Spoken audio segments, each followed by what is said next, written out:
এ হচ্ছে ফরহাদ, খাদক গ্রুপের একজন সদস্য। সে আজকে এসেছে মামা প্রান্তে ইলিশ খেতে।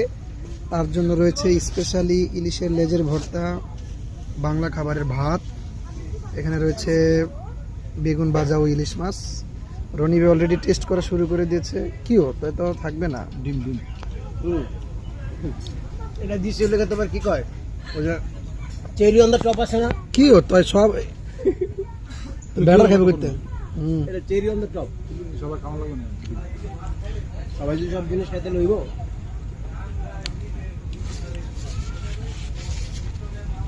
মাছ মানে ডিম মানে নাও। মাছের ডিম মানে ভালো আছে তো তোমার, মাছের মধ্যে ডিম না হলে তো খাবার শুরু। নুরজন ভাই কই? নুরজন ভাই তুই ডাকতেন নাই? লাইভে আছে কে? লাইভে না, ভিডিও করা হচ্ছে।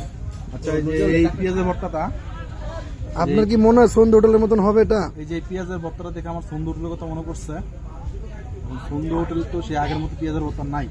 না আমি টেস্ট করতে একটু লবণ একটু বেশি হচ্ছে পেঁয়াজের মধ্যে। ভাতে নিলে হয়তো দাদু ঠিক হয়ে যাবে। তাই কি না? আমাদের শুধু বাকি আছে এই মুহূর্তে শুধু কাঁকড়াটা বাকি আছে, তাই তো? আচ্ছা, আমাদের বড় ভাই আছে নুরজন ভাই, ওই কাঁকড়া নিয়ে আসলে নুজন ভাই চলে আসবে। আমরা কি না নুরজন ভাই অপেক্ষা করি? আসলে তার আগে নেওয়া ঠিক হবে না, কারণ হচ্ছে একটা মানুষ প্রথম থেকে শেষ পর্যন্ত পুরোটা দেখছেন উনি নিজে। এখন নুরজন ভাই ভাই কিন্তু ভাই অনেক হেল্প করছে আমাদের, নুরজন ভাই অনেক হেল্প করছেন, উনি না হলে তো আজকে আমাদের এখানে আসাই হতো না। না না আমার এখানে নিতে হবে এরকম কথা কথা বললে না আচ্ছা, পরে ব্যবস্থা করতেছি।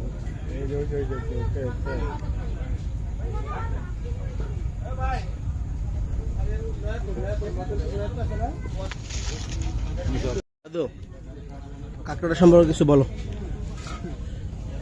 কাঁকড়া যে খাইলে 600 টাকার কাঁকড়া নিলাম, কেমন খাইলে আর হোটেলের কেমন আচরণ পাইলে বলো। কাঁকড়া বানাই দিছে একবারে পাকড়া, সবাই কাঁকড়া পাকড়া করে দিয়েছে আমাদের, একদম বাজে। ইলিশটা ঠিক ছিল, ভর্তাও ঠিক ছিল, কাঁকড়া ভাই ঠিক নেই। কাঁকড়া পুরো লস প্রজেক্ট, কাঁকড়া অনেকদিন আগে গন্ধ আসে, খাওয়া যায় না। যদি এটা যারা এখানে আসবে অন্তত পক্ষে কেউ যদি ভুলো কাঁকড়া বাজির জন্য মাছ না নেয়, খাইলে বুঝতে পারবে।